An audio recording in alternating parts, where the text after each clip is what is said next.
30 years.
Tens of thousands of workers, like human ants, carry debris to the top. Monumental images reminiscent of the building of the pyramids. The difference is that these people are not creating anything, but are in fact dismantling entire mountains, stone by stone, pebble by pebble.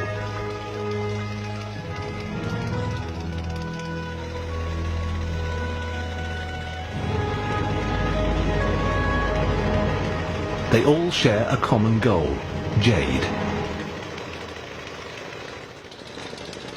These are the mines of the Kachin, the biggest jadeite mining operation in the world. Most of the workers in this government mine are Kachin, but the work attracts people from all parts of the country. They all come with the hope of quick money. The mines are run and supervised by so-called laopans, contractors, who've bought concessions from the government for huge fees. In return, they get to exploit the mines and have a chance to make incredible profits by supplying jade traders in Hong Kong.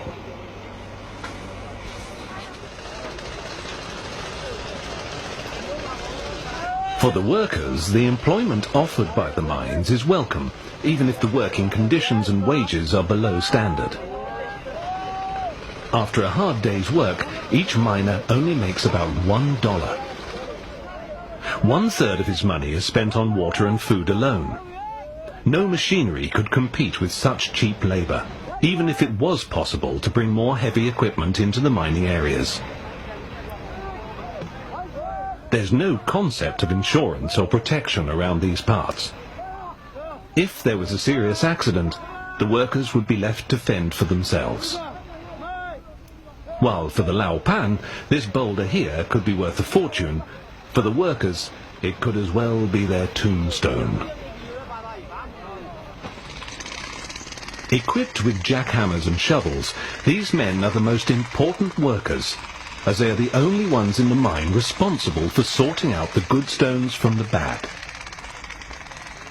They are the key people in the mines, and yet they often get it wrong. It is almost impossible to separate a regular rock from jade just by looking at it. The jade here was formed at a different place and moved with the mountains. During this process, the boulders became round and are now covered with a dark brown skin. They look just like any other rock.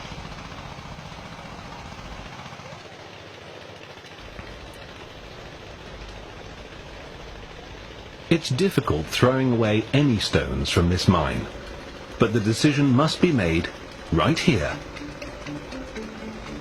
The miners have to rush through the 3 months of the dry season, the only time weather permits mining of jade. Later, when the monsoon begins, this place will be muddy and largely underwater. There simply is not enough time to check every stone thoroughly. As they say, haste makes waste, and these discarded stones are in fact a mine of opportunity for those who have the time. Here on the gate of Kachin is what might be considered the most valuable garbage dump in the world. An endless caravan of trucks delivers tons of precious tailings from the mines. There's a crowd waiting for every truck. Everyone has paid an entry fee, but this does not prevent the danger of conflicts. There are no defined claims like in the mines. There are no bosses. Everyone is allowed to move freely.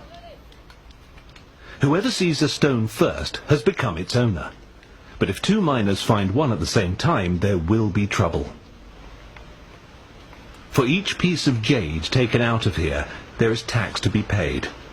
Every now and then, some lucky guy finds imperial jade in this dump. One piece can be worth up to $40,000 or $50,000, enough to buy a claim in a bigger mine. This is the way many laopans or bosses were born. But for most of these people here, what they find is just enough to survive. What lures them to the garbage dump is actually the sheer gamble involved. The realistic chance to free oneself from poverty with one single rock. A scene reminiscent of the American gold rush about one